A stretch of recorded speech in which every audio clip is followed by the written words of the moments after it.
The alarm screamed through the bridge of the Mugunghwa, cutting through the quiet hum of deep space travel. Jinho looked up from his research terminal, his heart already racing. In 3 years of traveling between the stars, he had learned that alarms like this meant trouble. "Captain, we're receiving a distress signal," called out Minho from the communication station. His fingers moved quickly across the holographic display, trying to clean up the static-filled message. Captain Daewon stood from his chair, his face tight with concern. "Source? It's coming from Research Outpost Gamma 7 near the Helios Nebula," Minho replied. "The signal is weak and breaking up badly." I can barely make out the words. Jinho felt his stomach drop. He knew that station. More importantly, he knew who was stationed there. Hana had been sent to Gamma 7 6 months ago to study ancient alien texts. She was one of the best linguists humanity had ever produced, and she had been excited about the assignment. They had trained together at the academy, and though they had gone separate ways, Jinho still considered her a friend. "Play it," Daewon ordered. The bridge fell silent as the message crackled through the speakers. Most of it was just noise and static, but then a voice cut through, desperate, exhausted, speaking in Korean. "This is Gamma 7. Critical failure, please. Hurry, I can't wait any longer." The voice was Hana's, and Jinho had never heard her sound so afraid. His hands gripped the edge of his console. "How far are we from that station?" Daewon asked. The navigation officer, a tall woman named Yuna, checked her screens. 3 days at maximum speed, Captain. But there's a problem. To reach them that fast, we'd need to use the unstable wormhole near the Arcturus sector. It's dangerous. The gravitational fields there shift without warning. Daewon nodded slowly, thinking. Jinho could see the calculation happening behind the captain's eyes. 3 days might be too long if the situation was as bad as Hana's voice suggested, but risking the entire ship and crew of 47 people for one research station was a hard choice to make. "Captain," Jinho said, standing up. "Hana wouldn't send a distress call unless things were truly desperate. She's the toughest person I know. If she's asking for help, we need to go." "I understand your concern, Jinho," Daewon said carefully. "But I have to think about everyone on this ship. That wormhole has destroyed 2 vessels in the past year. Hana is studying the Valorian civilization," Jinho pressed. "Her work could help us understand what happened to them, why an entire species vanished overnight 5,000 years ago. If something happens to her, we lose not just a person but years of knowledge." The bridge was quiet. Everyone knew the story of the Valorians. They had been the dominant species in this part of the galaxy once, more advanced than any civilization that came after them. Then one day they were simply gone. No bodies, no evidence of war or disaster, just empty cities and silent machines. Daewon looked around at his crew. He saw determination in their faces. Humans had a reputation among the other alien species in the galaxy. They called humans the endurance species, the ones who never gave up, who kept pushing forward no matter what. It was a reputation built on moments like this. "Minho, calculate a safe path through that wormhole," Daewon finally said.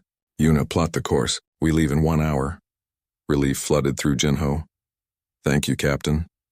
"Don't thank me yet," Daewon replied. "We still have to get there alive." The next hour was a blur of activity. The crew prepared the ship for the dangerous jump. Jinho went to his quarters and packed emergency medical supplies. He tried to imagine what could have gone wrong at the station. Equipment failure? Attack by space pirates? Disease? The possibilities were endless, and none of them were good. He also thought about Hana. They had met during their first year at the academy. She had been quiet, always buried in books and language files. Jinho had been struggling with his xenobiology exams, and Hana had helped him understand how to think like the aliens he was studying. They had become close friends, though they rarely saw each other anymore. Jinho also thought about his family. They had died during the First Contact War 15 years ago. Humanity had been new to the galaxy then, naive and unprepared. When the aggressive Karath Consortium had attacked Earth's outer colonies, thousands had died before humanity could mount a defense. Jinho's parents and younger sister had been among them. He shook his head, pushing the memories away. This wasn't about the past. This was about saving someone in the present. When the ship entered the wormhole, Jinho was strapped into his seat on the bridge. The view through the windows became a twisting tunnel of light and color. The ship shook violently and alarms began to sound. Yuna's hands flew across her controls, making tiny adjustments to keep them on course. "Gravitational surge on the port side," she shouted. The ship tilted hard to the right. Jinho felt his stomach lurch. Through the window he could see the walls of the wormhole shifting, moving closer. If they touched those walls, the ship would be torn apart instantly. "Compensating," Yuna called out. Her voice was steady despite the danger. The ship straightened out and the shaking decreased slightly. Daewon gripped his chair, his face calm but his knuckles white. Minutes felt like hours as they traveled through the impossible space of the wormhole. Then suddenly they were through. Normal space appeared around them, stars shining steady and bright. The bridge crew let out a collective breath of relief. "Status report," Daewon ordered. "All systems normal," Minho reported. "Minor damage to the outer hull, but nothing serious." "We made it. And the station?" Jinho asked. Yuna checked her sensors. "I have it on screen now. We're 2 hours away at current speed." The tension on the bridge remained high as they approached Gamma 7. Jinho tried to contact the station repeatedly, but received no response. That wasn't a good sign. He kept thinking about Hana's voice, the desperation in it. "Please hurry, I can't wait any longer." What was she waiting for? What had happened at that isolated research station on the edge of known space? As the station appeared on their visual screens, Jinho felt his worry deepen. The structure looked dark with only a few lights still functioning. It was rotating slowly, which meant its stabilizers were failing. This was bad. Very bad. "Captain, I'm detecting minimal life signs," Minho said. "Most of the station appears to be in emergency shutdown mode." "Prepare a boarding team," Daewon ordered. "Jinho, you're with me. Bring your medical equipment." Jinho was already moving toward the airlock. Whatever waited for them on that station, whatever danger Hana faced, they were about to find out. And he hoped desperately that they weren't too late. The airlock hissed open, and Jinho stepped into the darkness of Research Outpost Gamma 7. His helmet light cut through the gloom, revealing floating debris and flickering emergency lights. The air was thin. He could see it in the way frost had formed on the metal walls. Life support was definitely failing. Captain Daewon moved beside him, along with 2 security officers named Sora and Junho. They carried their weapons ready, not knowing what to expect. Behind them, Minho stayed at the airlock, maintaining their connection to the Mugunghwa. "Stay alert," Daewon said quietly through their helmet communications. "We don't know what caused this." They moved through the station's corridors carefully. The station was built for research, not combat, with wide hallways and large observation windows showing the nebula outside. But now those corridors were cold and dark. Their footsteps echoed in the silence. Jinho checked his scanner. "I'm picking up life signs in the central research lab. Multiple signatures, but they're weak." "Lead the way," Daewon ordered. As they moved deeper into the station, Jinho noticed strange things. Equipment was scattered everywhere, as if people had been working frantically and then suddenly stopped. Computer terminals showed data streams that were still running, updating automatically with no one to read them. Whatever had happened here had been sudden. They reached the central lab and Jinho's breath caught in his throat. The room was large, filled with research equipment and display cases containing alien artifacts. But what drew his attention was the row of cryostasis pods along one wall. Inside each pod was an alien researcher, frozen in emergency sleep. There, Sora pointed to the far corner of the room. Hana sat at a control console, her fingers moving slowly across a keyboard. She wasn't wearing a spacesuit, and Jinho could see she was in bad shape. Her skin was pale, her lips slightly blue from the cold. She looked thinner than he remembered, and there were dark circles under her eyes. "Hana!" Jinho rushed forward, pulling off his helmet as he approached. The air was breathable barely, but it smelled stale and thin. Hana looked up, and for a moment she didn't seem to recognize him. Then her eyes focused, and a weak smile crossed her face. "Jinho? You actually came." "Of course we came," he said, kneeling beside her. He immediately began checking her vital signs with his medical scanner. Dehydration, exhaustion, and early stages of hypothermia. She needed treatment immediately. "What happened here?" "I couldn't let them destroy it," Hana said, her words slightly slurred from fatigue. "The artifact. They wanted to shut it down, but I knew. I knew it was important. Daewon approached, his expression concerned. Who wanted to shut what down? Hana gestured weakly toward the center of the room. For the first time, Jinho noticed what sat there, a crystalline sphere about the size of a basketball, floating in a containment field. It pulsed with a soft blue light, and the light seemed to move inside it like liquid. We found it in the Valorian ruins 3 days ago, Hana explained, accepting water from Jinho's emergency pack. She drank slowly, carefully. It activated as soon as we brought it back to the station, started broadcasting a signal into deep space. What kind of signal? Daewon asked. That's what we were arguing about, Hana continued. The other researchers, she gestured at the cryostasis pods. They're mostly Tyrellian and Bentusi scientists. They analyzed the signal and panicked.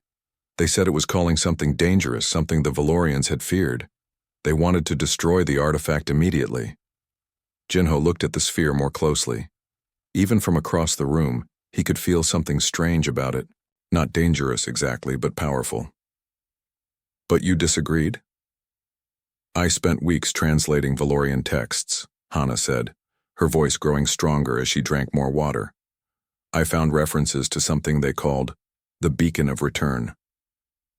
The other researchers dismissed it as mythology, but I thought, what if it wasn't? She pulled up files on her console showing pages of alien script alongside her translations. Jinho couldn't read Valorian, but he could see Hana's notes. She had been working non-stop, cross-referencing hundreds of documents. The Valorians didn't just vanish, Hana said. I think they left deliberately, and this beacon, it's not calling something to us. It's calling to them. Daewon frowned. That's a big assumption to risk everyone's lives for. I know, Hana admitted. But I couldn't let them destroy the only clue we have about what happened to an entire civilization. So I didn't give them a choice. What did you do? Jinho asked, though he was starting to guess. I locked them in cryostasis, Hana said quietly. Told them it was for their own safety until help arrived. Then I stayed awake to maintain the systems and keep studying the artifact. I couldn't let the station's automatic systems handle it. They're programmed to shut down anything that seems dangerous. Jinho stared at her. Hana, you could have died. You nearly did die. I know, she whispered, but some things are worth the risk. This was so typical of Hana. She had always been willing to push herself beyond reasonable limits for knowledge, for understanding. It was what made her brilliant, but it also scared Jinho sometimes. Sora was examining the artifact from a safe distance. Captain, the containment field is stable, but I'm reading massive energy output from this thing. It's definitely transmitting something. Can we shut it down? Daewon asked. No, Hana said, trying to stand. Jinho caught her as she wobbled. Please, just give me time to understand it. I'm so close to figuring out what it's saying. Hana, we need to get you medical attention, Jinho said firmly. You're in no condition to work. I can rest after, Hana insisted. But right now, I need you to trust me. This artifact is important. It could change everything we know about the Valorians, about why they disappeared. Daewon looked at the sphere, then at Hana, then at Jinho. Your assessment? Jinho hesitated. As a scientist, he understood Hana's drive. As a friend, he wanted to drag her back to the ship for medical treatment immediately. The artifact has been active for 3 days without causing any obvious damage. If it was a weapon or trap, it would have activated by now. That's not a very scientific conclusion, Daewon said dryly. No, Jinho agreed. But Hana's instincts have always been good.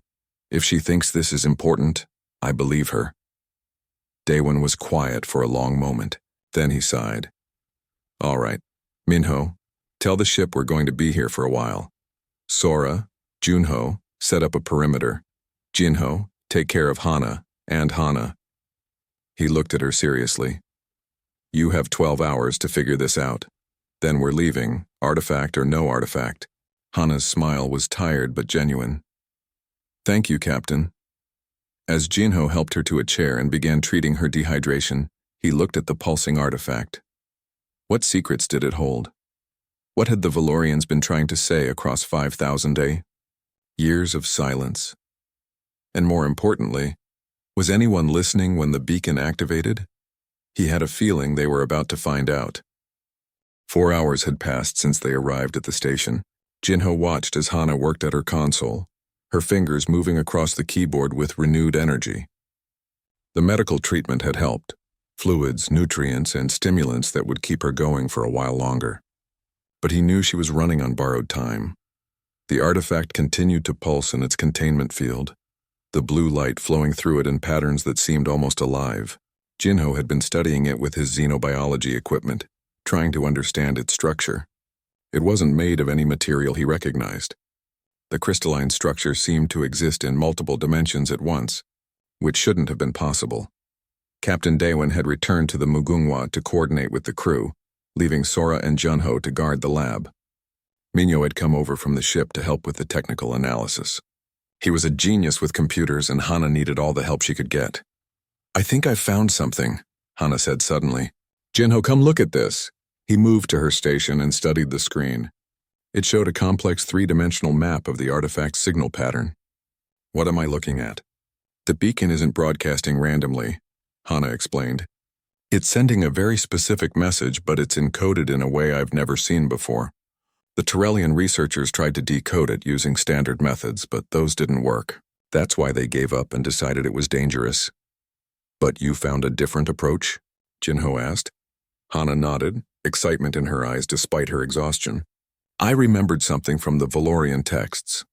They had a unique way of thinking about time. They didn't see it as linear like we do. They saw it as layered, like sheets of glass stacked on top of each other." Minho leaned in, interested. "So the message is encoded across multiple time layers?" "Exactly." Hana pulled up another screen. "Once I started looking at it that way, patterns emerged. The beacon is using quantum entanglement to send a message across time itself." Jinho felt a chill run down his spine. "That's not possible. You can't send information backward through time." "Who says it's going backward?" Hana asked. "What if the Valorians sent this message forward? What if they encoded it 5,000 years ago, knowing that someday someone would find it and activate it?" The implications were staggering. Jinho looked at the artifact with new understanding. A message bottle thrown across millennia. "But what does the message say?" Sora asked from her position near the door. Hana's fingers flew across the keyboard. "I'm still working on that. The language is ancient Valorian, which I can read, but the context is strange. It keeps mentioning something called the fold and the waiting place." Jinho thought about this. As a xenobiologist, he was trained to think about how different species perceived reality. Humans saw the universe in terms of 3 dimensions plus time, but other species perceived things differently. The Bentusi could sense gravity waves. The Tyrellians experienced time slightly faster than humans, which made them excellent pilots. "What if the fold is literal?" he suggested. "What if the Valorians found a way to fold space itself, to create a pocket dimension?" Hana stopped typing and looked at him. That would explain the disappearance. They didn't die or leave the galaxy. They stepped sideways into a space we can't normally access. "But why would they do that?" Minho asked. "Maybe they were hiding," Junho said quietly. Everyone turned to look at the security officer. He shrugged. "I mean, if you had the technology to hide an entire civilization in another dimension, you'd only do it if you were really scared of something, right?" It made terrible sense. Jinho looked at the artifact again. "So this beacon is like a door. It marks the location where they folded space. And now that it's active, it's calling to them," Hana finished. "Telling them it's safe to come back. Or calling them home," Jinho added. "After 5,000 years, they might not even know if their original universe still exists." Suddenly, Minho's communication device beeped urgently. He answered it, his expression growing concerned as he listened. "Captain Daewon, say that again?" Everyone in the lab went quiet, trying to hear the conversation. "Understood," Minho said finally. "We'll inform the team." He looked at the others, his face grim. "We have a problem. The ship's long-range sensors just detected multiple vessels entering the system. They're heading directly for the station." "Who are they?" Sora asked, her hand moving to her weapon. "Karath Consortium," Minho replied. Jinho felt his blood run cold. The Karath were the most aggressive species in the galaxy. Scavengers and pirates who specialized in stealing technology. They must have detected the beacon's energy signature and come to investigate. How long do we have? Hana asked. 4 hours, maybe less, Minho said. Captain Daewon is preparing the ship for combat, but we're just one vessel.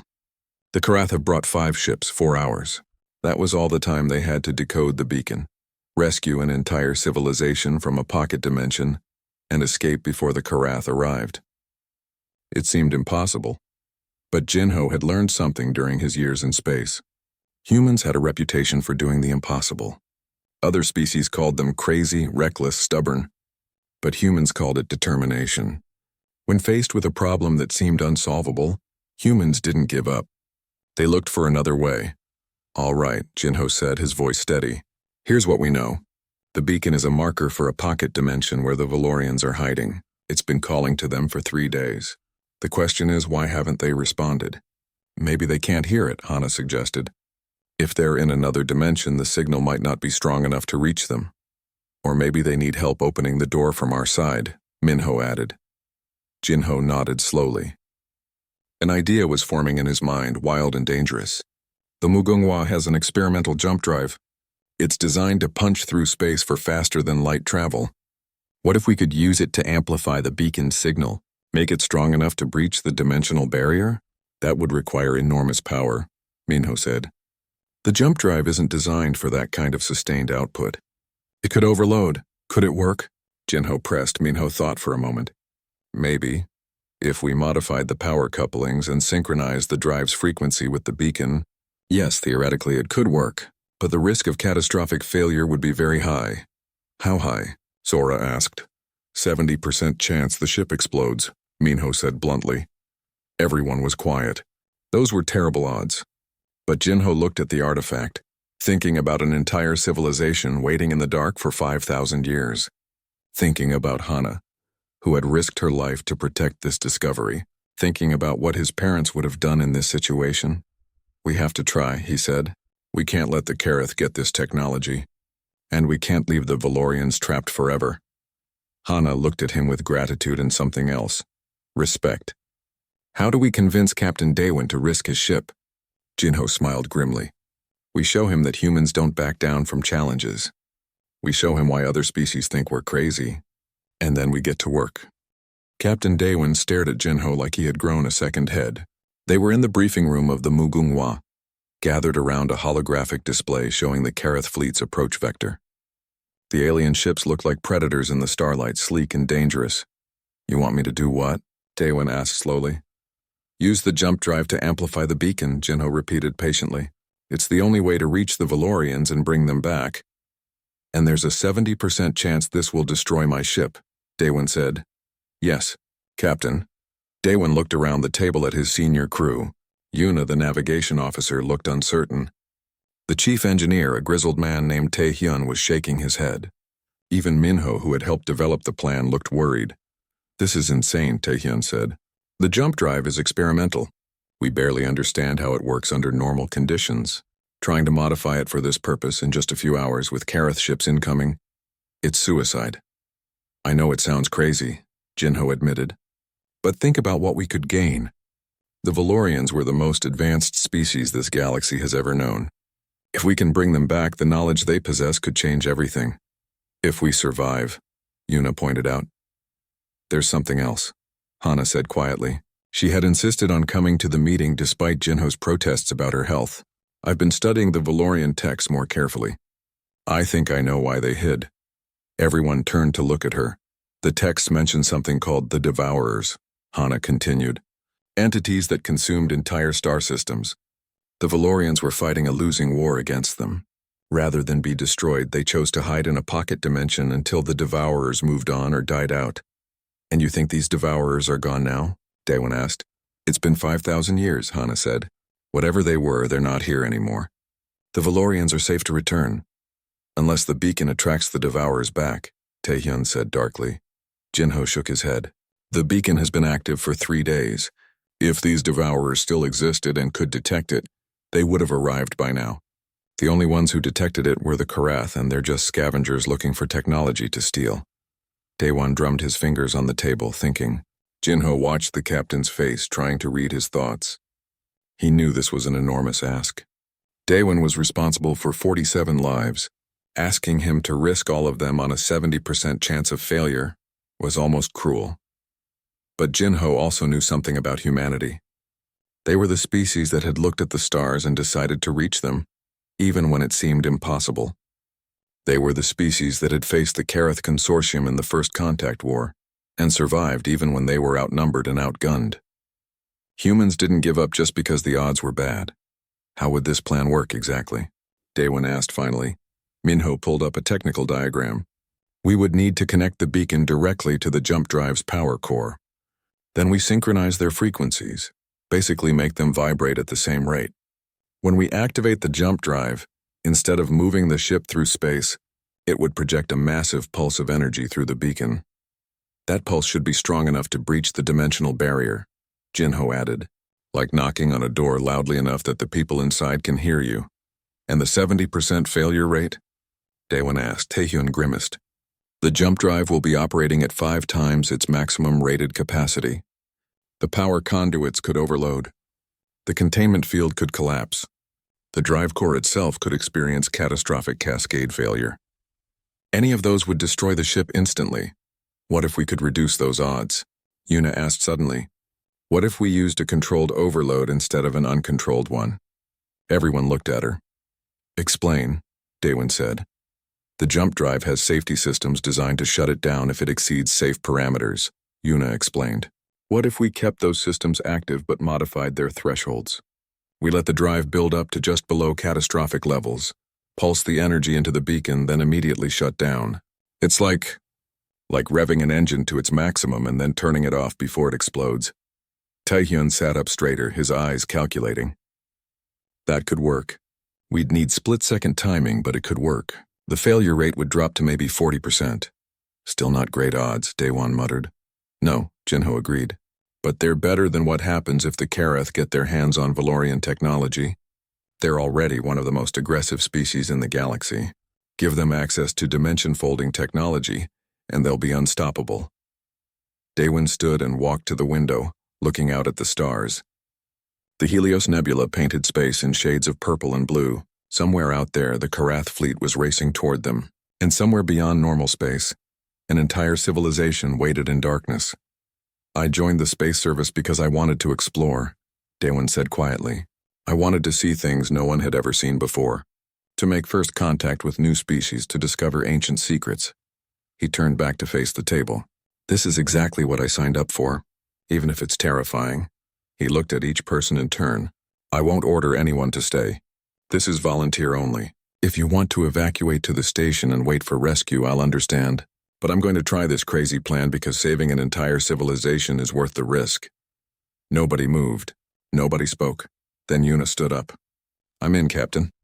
Me too, Minho said. Someone has to keep this bucket of bolts running, Taehyun grumbled. But he was smiling. One by one, the crew members stood, committing themselves to the insane plan. Jinho felt pride swell in his chest. This was humanity at its best. Brave, stubborn, willing to risk everything for something bigger than themselves. All right then, Daewon said. We have less than 4 hours before the Karath arrive. Taehyun, get started on those modifications. Minho, work with Hana on synchronizing the frequencies. Yuna, plot us an escape route in case we need to run. Everyone else prepare for the possibility of combat.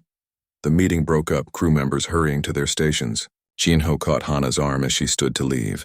Are you sure you're up for this? He asked quietly. She smiled. I've spent my whole life studying dead civilizations. Now I have a chance to bring one back to life. I wouldn't miss this for anything. Jinho squeezed her arm gently. Then let's make sure we survive to tell the story. As they left the briefing room, Jinho looked at the countdown timer on the wall display. 3 hours and 42 minutes until the Karath arrived. In that time, they had to modify an experimental drive system, decode ancient alien technology, and punch a hole through dimensional barriers. It was impossible, but humans specialized in making the impossible happen. The engineering bay of the Mugunghwa looked like controlled chaos. Cables ran everywhere, connecting the ship's jump drive to the artifact they had brought aboard from the station. Taehyun and his team worked frantically. their hands moving with practiced precision despite the time pressure. Every few minutes, someone would call out a status update or warning. Power coupling 7 is running hot, someone shouted. Reroute through coupling 9, Taehyun yelled back. Jinho stood near the artifact, which now sat in a specially constructed containment field in the center of the bay. It pulsed faster than before, as if sensing what they were about to attempt.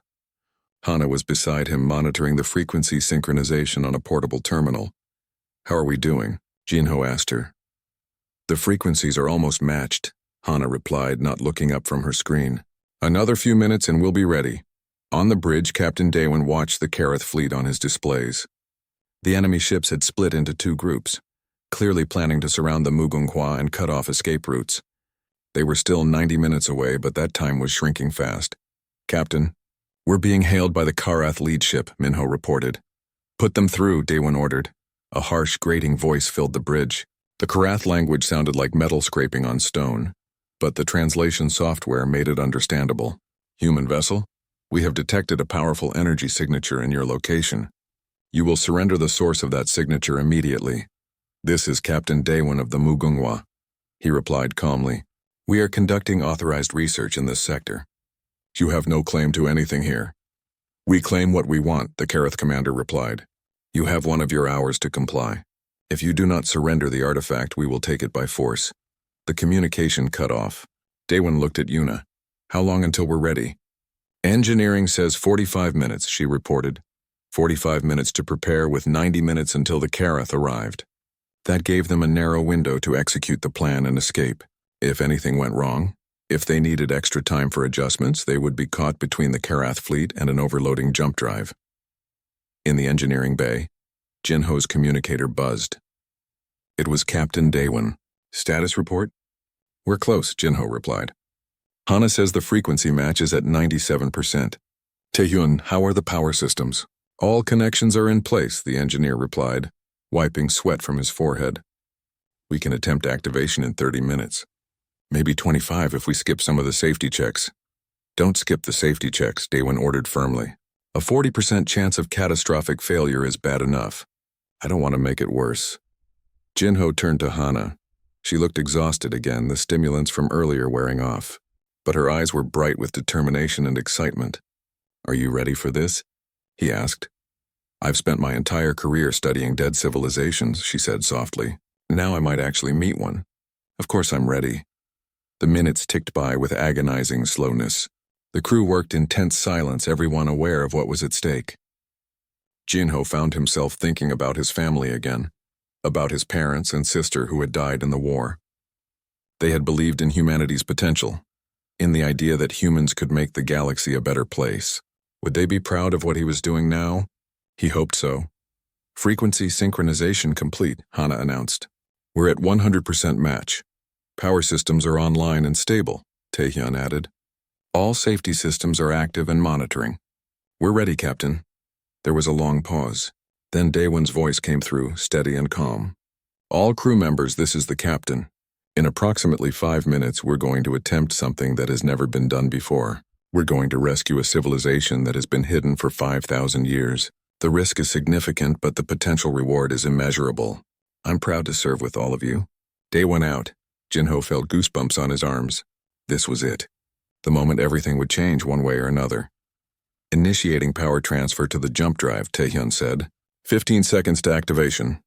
The lights in the engineering bay dimmed as massive amounts of power began flowing through the ship's systems. The jump drive started to hum, a deep vibration that Jinho could feel in his bones.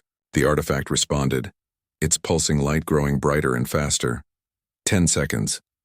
Jinho reached out and took Hana's hand. She squeezed it tightly. 5 seconds. The artifact was blazing now, so bright it was hard to look at directly. 3, 2, 1. Activating! The world exploded into light and sound. The jump drive screamed as it pushed past its maximum capacity, pouring impossible amounts of energy into the artifact.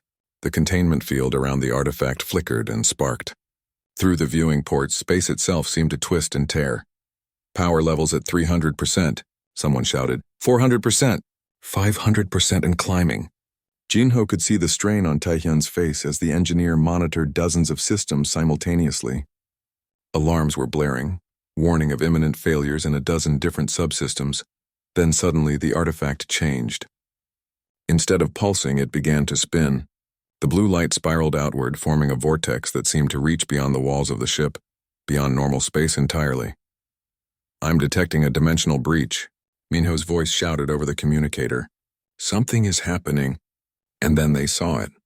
Through the vortex of light, shapes began to appear. Ships, hundreds of them. No, thousands. They were sleek and graceful, designed with curves and flowing lines that made human ships look crude by comparison. Valorian ships, but it wasn't just ships. Gino could see structures too, floating in the space revealed by the breach. Entire cities preserved perfectly in their pocket dimension, waiting for 5,000 years. "They're responding," Hana shouted, tears streaming down her face. "They can see us. They're coming through." The first Valorian ship emerged fully into normal space. It was beautiful, shimmering with colors that seemed to shift and change. Behind it, more ships followed and more, an entire fleet returning from exile. But the strain on the Mugunghwa was becoming catastrophic. Sparks flew from control panels. The deck plates were vibrating so hard that Jinho could barely stand. "Captain, we're losing containment," Taehyun yelled. "The power conduits can't handle this load." "Power levels at 700%, another voice reported. 800. "We have to shut it down," someone pleaded. "Not yet," Hana said desperately. "Just a few more seconds." "They're almost through. Please." Jinho looked at the viewing port, at the stream of Valorian ships still emerging from the dimensional breach. So close, they were so close to saving them all. "Please," Hana whispered, echoing her words from the distress call days ago. "Hurry, I can't wait any longer." And in that moment, Jinho made a decision. He moved closer to the control panel, his fingers flying over the keys. He knew exactly what he had to do. "What are you doing?" Taehyun shouted as Jinho's hands moved across the control panel. "Buying us time," Jinho shouted back. His mind was racing, pulling together everything he knew about xenobiology, energy systems, and the artifact itself. The jump drive was overloading because it was trying to push all its energy in one direction, outward through the artifact into the dimensional breach. But what if they could create a feedback loop? What if the dimensional breach itself could act as a release valve for the excess energy? It was insane. It violated several laws of physics. But then again, so did everything about the Valorians and their technology. "I'm redirecting the energy flow," Jinho called out. "Instead of pushing it all through the beacon, I'm creating a circuit. The energy goes out, loops through the dimensional breach, and comes back to the ship." "That's impossible," Taehyun protested. "You can't create a perpetual energy loop." "It doesn't have to be perpetual," Jinho said, his fingers still flying. "It just has to last long enough for the Valorians to get through." The ship shuddered violently. Warning alarms changed pitch, some cutting off while new ones started. Jinho could see the confusion on Taehyun's face as his monitoring system showed readings that shouldn't be possible. "It's working," the engineer whispered. "I don't know how, but it's working. Power levels are stabilizing at 600%. Through the viewports, more Valorian ships continued to emerge. And then something else happened. The Valorians, seeing what the Mugunghwa was attempting, began to help. Beams of light extended from the nearest Valorian ships, connecting to the dimensional breach. They were adding their own power to the process, helping to stabilize the portal. The breach, which had been flickering and unstable, suddenly solidified. It was no longer just a tear in space, it was a controlled doorway. "They're reinforcing it," Hana gasped. "They're using their technology to help us." Jinho felt a surge of hope. This was what cooperation between species could achieve. Humans brought their stubborn determination and creative thinking. The Valorians brought their advanced knowledge and power. Together they were accomplishing something neither could do alone. But there was still a problem. The Kareth fleet was getting closer. Jinho could hear Minho's updates over the communication system. "Karath ships have increased speed. They'll be in weapons range in 20 minutes. 20 minutes. They needed 20 minutes to get all the Valorian ships through the breach safely. "Captain," Jinho called over his communicator. "Can you buy us more time?" "I can try," Daewon replied. "But against 5 Kareth ships, we won't last long in a fight." Then a new voice came over the communications, speaking in a melodious language that sounded like wind chimes and flowing water. It was the Valorians, and somehow the translation software could understand them. "Human vessel, you have saved us from eternal darkness. We will not allow harm to come to you. Your enemies are now ours. Through the viewports, Jinho watched as a dozen Valorian ships broke formation and accelerated toward the incoming Karath fleet. Their ships moved with impossible grace, spinning and weaving through space in patterns that seemed more like dancing than flying. The Karath, seeing the Valorian ships approaching, opened fire. But their weapons seemed to pass through the Valorian ships without effect. The Valorian technology was so advanced that the Karath couldn't even touch them. Then the Valorian ships returned fire. Beams of pure light lanced out, not destroying the Karath vessels but disabling them. Their engines went dark, their weapons went silent, and they began to drift helplessly in space. They're not killing them, Hana observed with wonder. They could easily destroy those ships, but they're just disabling them. That's why they hid, Jinho realized. They're not warriors. Even facing the Devourers, even after 5,000 years, they still choose not to kill if they can avoid it. More Valorian ships continued to pour through the breach. Jinho could see different types now, not just warships, but transports, research vessels, what looked like entire mobile habitats. The Valorians weren't just sending ships through. They were bringing their entire civilization back. The last group is coming through now, Hana reported, watching her screens. Just a few more minutes, the ship was holding together barely. The feedback loop Jinho had created was working, but it was putting enormous strain on systems that were never designed for this kind of load. He could smell burning insulation and see smoke coming from several panels. How much longer can we maintain this? He asked Taehyun. 5 minutes, maybe 10, the engineer replied. After that, something critical is going to fail. We just need 5 more minutes, Hana said. The last ships are almost through. Those 5 minutes felt like hours. Every second, Jinho expected to hear the sound of a catastrophic system failure. Every second, he watched the indicators on his screen, ready to shut everything down if it became too dangerous. But the systems held. Somehow, impossibly, they held. The last Valorian ship emerged through the breach, a massive vessel that looked like it might have been their flagship or capital ship. It was enormous, easily 10 times the size of the Mugunghwa, covered in intricate patterns that glowed with soft light. They're all through, Hana said quietly. We did it. Shut it down, Daewon ordered. Nice and easy, Taehyun. Let's not blow up now that we've succeeded. Taehyun began the shutdown sequence carefully, reducing power in stages. The dimensional breach began to shrink, the swirling vortex of light growing smaller and smaller. The artifact's glow faded back to its normal soft pulse. When the jump drive finally powered down completely, the sudden silence in the engineering bay was startling. For a moment, nobody moved. Then Taehyun started laughing, a slightly hysterical sound of relief and disbelief. We're alive, he said. We actually pulled it off and we're alive. Around the bay, other crew members began to cheer and hug each other. Jinho looked at Hana, who was crying openly now. He pulled her into a hug, feeling her shake with exhaustion and emotion. You did it, he said softly. You saved them. We did it, she corrected, all of us together. On the bridge, Captain Daewon was receiving a communication from the Valorian flagship. The voice that came through was warm and filled with gratitude. People of Earth, you have shown us that the galaxy has not forgotten kindness in our absence. You risked everything to free us from our long exile. This debt can never be fully repaid, but we will spend our future trying. Thank you, Daewon smiled. Welcome back to the universe, and he said simply. As the Mugunghwa limped away from the area, surrounded by a protective escort of Valorian ships, Jinho looked out at the stars and thought about what they had accomplished. They had saved an entire civilization. They had proven that humans belonged among the stars, not because of their weapons or their aggression, but because of their determination and their willingness to help others. They had altered everything, and the universe would never be the same. 3 weeks had passed since the rescue of the Valorian civilization. The Mugunghwa orbited Earth, its damaged systems finally repaired and upgraded, mostly with Valorian technology that the ancient species had freely shared as thanks. Jinho stood in the observation lounge watching the planet slowly rotate beneath him. It was strange to be home after so long in deep space. Earth looked peaceful from up here, the blue oceans and green continents unmarred by the conflicts and complications that existed on its surface. There you are, Hana's voice came from behind him. I've been looking for you. He turned to see her entering the lounge.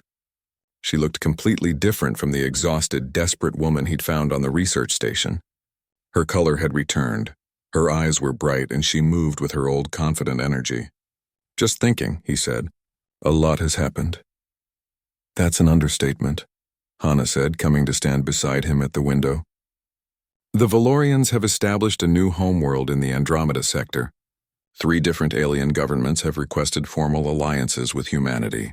The Karath Consortium has pulled back from human space completely, and you and I have been offered positions that most people only dream about." Jinho smiled. The offers had come 2 days ago, delivered by a Valorian diplomat personally. Humanity and the Valorians were creating a joint research initiative, a massive project to study ancient civilizations and explore the galaxy's deepest mysteries.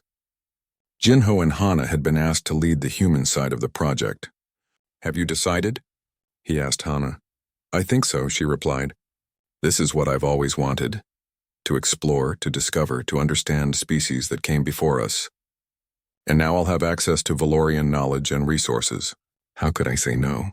"I feel the same way," Jinho admitted. "Though I have to admit, part of me is still surprised we survived. That plan was insane." "It was very human," Hana said with a grin, which is apparently a compliment now. That was true. The rescue of the Valorians had changed how other species viewed humanity. Before, they had seen humans as useful but unpredictable, aggressive newcomers who sometimes succeeded through sheer stubbornness. Now they saw something different.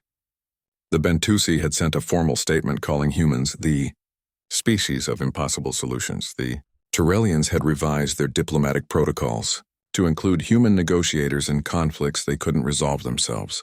Even the usually hostile Karath had backed away, apparently deciding that humans were too dangerous to antagonize.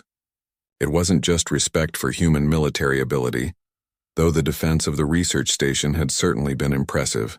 It was respect for something deeper, the human combination of empathy and determination, the willingness to risk everything to save others, even strangers from another species separated by 5,000 years. "I talked to Captain Daewon this morning," Jinho said. "He's been promoted to admiral. They're giving him command of a new fleet, the first dedicated exploration and rescue service. Ships designed specifically to respond to emergencies and help species in need." "That's perfect for him," Hana said. "He was born for that role." "They want the Mugungwa to be the flagship," Jinho continued. "And Daewon asked if we'd like to stay on as civilian advisors. We could do our research work with the Valorians while also helping with exploration missions." Hana's eyes lit up. "That sounds amazing. The best of both worlds, research and adventure." They stood in comfortable silence for a while, watching Earth turn beneath them. Jinho thought about his parents and sister, about how proud they would have been. They had believed in humanity's potential to make the galaxy better. Now that belief was becoming reality. "You know what the best part is?" Hana said suddenly. "The Valorians told me something interesting. They said their civilization had a prophecy, that after their long darkness they would be saved by a species that refused to accept defeat. A species that saw the impossible and treated it as a challenge rather than a barrier." "They had a prophecy about humans?" Jinho asked, surprised. "Not specifically about humans," Hana corrected. "Just about the qualities that would define their rescuers. But we fit perfectly. Stubborn, determined, creative, unwilling to give up. The Valorians say those are the qualities that will define the galaxy's future." Jinho liked that idea. Not humans conquering or controlling the galaxy, but humans helping to shape it through their unique perspective, working together with other species, combining different strengths and approaches to solve problems nobody could solve alone. His communicator beeped. It was a message from the Valorian Research Council, asking when he and Hana could visit their new homeworld to begin setting up the joint project. There was also a note from Admiral Daewon, confirming that the Mugungwa would be ready for its first exploration mission in 2 weeks. "We should probably give them our answers," Hana said, noticing the messages. "I already know my answer," Jinho replied. "This is too important to pass up. Not just for us, but for everyone." "Agreed," Hana said. She pulled out her own communicator and began composing a response to the Valorians. As she typed, Jinho looked back out at Earth. He thought about how far humanity had come in just a few centuries. From a single planet to a species spread across the stars. From cautious newcomers to respected members of the galactic community. From people who looked at the impossible and backed away to people who looked at the impossible and found a way forward. "You know," he said quietly, "I think this is just the beginning. The Valorians are back, but there might be other species out there, trapped or hidden or waiting for rescue. Other civilizations that need help. Hana looked up from her communicator, meeting his eyes. And you think we should look for them? I think we will look for them, Jinho corrected. Because that's what humans do. We don't leave people behind. We don't accept that problems are unsolvable. We keep pushing forward until we find an answer. A new alert appeared on Jinho's communicator. It was from the Galactic Sensor Network. A new signal had been detected from an unexplored region on the far side of the galaxy. The signal was faint and strange, unlike anything in the databases. It might be nothing, or it might be another species in need. He showed the alert to Hana. She read it and smiled. When do we leave? 2 weeks, Jinho said. As soon as the Mugunghwa is ready. They stood together at the window looking out at the stars. Somewhere out there in the vast darkness of space, someone might be waiting. Someone might need help. And now, thanks to what they had learned from saving the Valorians, humanity knew how to answer that call. The universe was full of mysteries, full of challenges that seemed impossible. But humans had learned something important. Impossible just meant not solved yet. Every problem had a solution if you were willing to be creative, to take risks, to refuse to give up. As Jinho and Hana left the observation lounge, heading to meet with their new teams and prepare for the adventures ahead, Jinho felt a deep sense of contentment. They had altered everything by saving the Valorians, but more than that, they had proven something important about humanity and their place in the galaxy. They had proven that humans belonged among the stars not because they were the strongest or the smartest or the most advanced. They belonged because they were the species that looked at someone crying, "Please hurry, I can't wait any longer," and moved closer instead of backing away. The species that said, "We'll find a way," when everyone else said, "It's impossible." The species that never gave up on anyone. And that, Jinho thought as he walked toward his future, was something the galaxy desperately needed.